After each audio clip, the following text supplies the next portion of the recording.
First up, why is taxing the rich so hard? Americans know we're going to all end up feeling the cuts in what our government can do, no matter what plan finally gets signed. So why is ending the Bush tax cuts for the wealthy a stumbling block? Ending those Bush tax cuts would bring in at least $700 billion over the next 10 years. That's substantial. It's roughly the same amount Obama would get from all his domestic spending cuts. So take a look at history. The top tax rate now is 35%, but back in the New Deal in the 30s, it was 79%. Under Ike in the 50s, it was 91%. Under Richard Nixon, the top rate was 70%.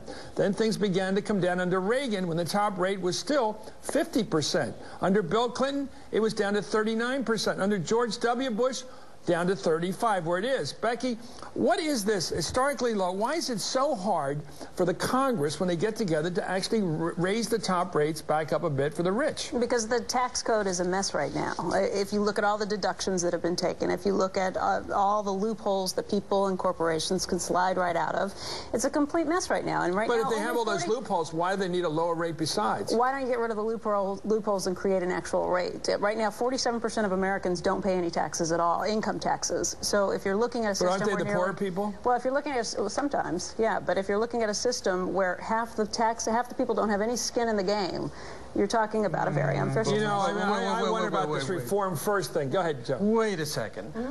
You know, the big items in this budget are the entitlements like Social Security and Medicare, and everybody pays those taxes. In fact, they are quite regressive, because the poor pay at the same rate as the rich. I agree, but why don't you do things like means testing on that?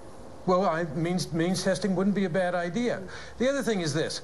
No one ever paid 91% during Eisenhower. There were always huge loopholes. Remember when you'd get reimbursed for sales taxes and things like that? I think that a good tax reform would, is due.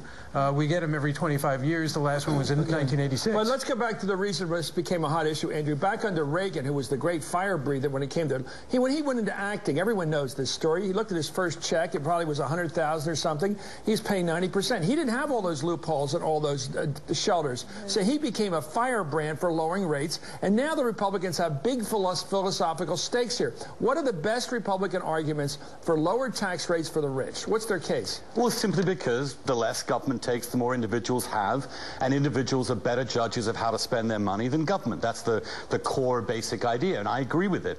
It just so happens that when you have this kind of debt and deficits, and you rule out any revenue increases, you make your cuts so much more draconian. I mean, in England, where the Tories are really doing a real austerity spending cut package, they also have tax increases. They had an increase in sales tax. They kept the top rate at 50%. These are people cutting more deeply than Thatcher.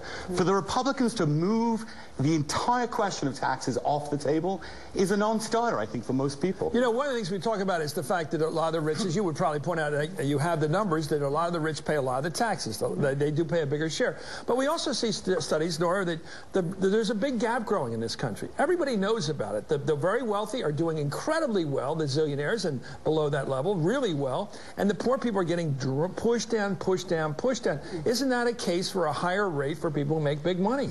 Yes, and America is drowning in debt. And everybody gets that.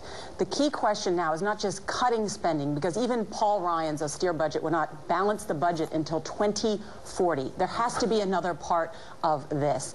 70% of Americans in the NBC News Wall Street Journal poll support raising taxes for people above $250,000. The number is almost exactly the same among independents. So the point is this. The president can propose doing that, and he can get it. It is a politically popular move for the president to do that among independents. He can propose that. It would also take a big chunk of the deficit. If you let all of the Bush tax cuts expire, which includes some for the middle class, you would wipe out our debt in a 5 years.